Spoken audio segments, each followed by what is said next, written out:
All right, y'all, man. So I told y'all I was gonna give you another update because I called back yesterday, which was Tuesday, the day after the holiday, right? Which was Monday.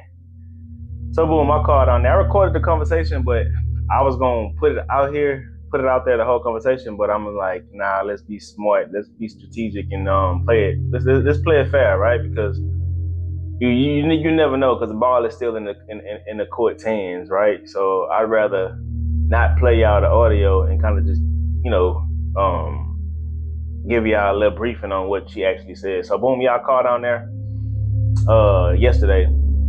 Mind you, a bunch of transferring. Then I spoke to some lady named Shelby, and Shelby was like she's going to be handling this moving forward. She'll be calling me if she need any kind of answers or anything like that, right? So basically, she said the judge might have been on vacation, might not have been in the office, just things like that.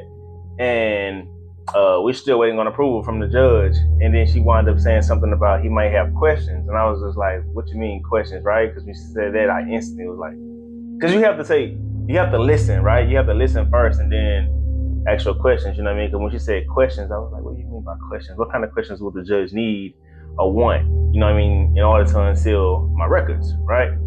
Because again, they are my records. I'm a party on the case. So by law, I should get those due process wise anyways, you know what I mean? But I documented everything. That's the whole goal, right? Keep everything documented.